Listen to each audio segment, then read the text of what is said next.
Sir, विषय असा आहे, आत्ता आमचे महाराष्ट्र राज्याचे प्रदेशाध्यक्ष आदरणीय शिवाजीराव साळुंके पाटील तसेच संस्थापक अध्यक्ष साहेब यांनी आज त्या व्यथा तुम्हाला सांगितल्याचे, तरी पण मला सांगायचं तात्पर्य एवढं की शेतकऱ्यांच्या प्रश्नाला वाचा फोडण्यासाठी, शेतकऱ्याला न्याय मिळवून देण्यासाठी अखिल भारतीय बळीराजा संघटनेच्या माध्यमातून आज जे आम्ही निवेदन दिलं, तर निवेदन दिल्याच्या नंतर सरांनी आम्हाला एक आश्वासन दिलं की तुमच्या भावना आम्ही शासनापर्यंत पोहोचू आणि त्यानंतर या महाराष्ट्रातील तमाम शेतकऱ्यांचं या पाठीमागच्या वादळामुळे आणि अवकाळी पावसामुळे जे नुकसान झालंय याच्यासाठी 2-3 टीम त्यांनी उपलब्ध केल्या आहेत आणि ह्या 1-2 दिवसामध्ये सर्वच नुकसानग्रस्त शेतकऱ्याचे पंचनामे करणार आहेत असं त्यांनी आम्हाला आश्वासन दिलं।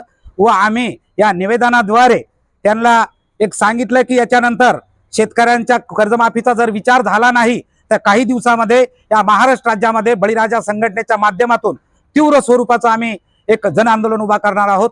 पण पावसाळ्यात जे अतिवृष्टी झाली त्या पीक विम्याचे अजून त्याचे पंचनामे झाले, त्याचे अजून शेतकऱ्यांना पैसे मिळाले नाही, त्यात पुन्हा अवकाळी डोक्यावर येऊन बसलाय।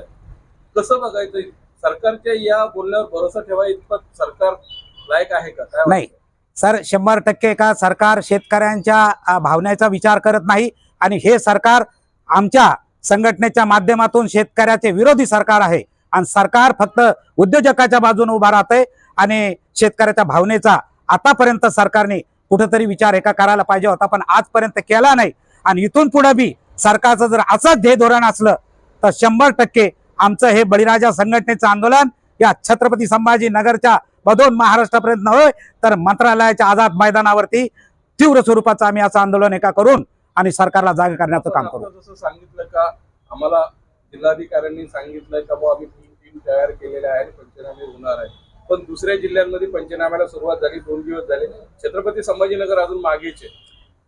आज त्यांनी आम्हाला सांगितलं, आज निवेदन दिलं, 2 दिवसाचं आम्ही त्यांना अल्टिमेट दिलेला आहे। या 2 दिवसाच्या नंतर पंचनामे जर सुरू झाले नाही तर निदर्शने करून विभागीय आयुक्ताला एका तर आम्ही त्याच्यानंतर दुसरं निवेदन लगेच देणार आहोत। धन्यवाद। आपलं नाव? प्रभाकर भुसारे बापू, मराठवाडा प्रदेश अध्यक्ष।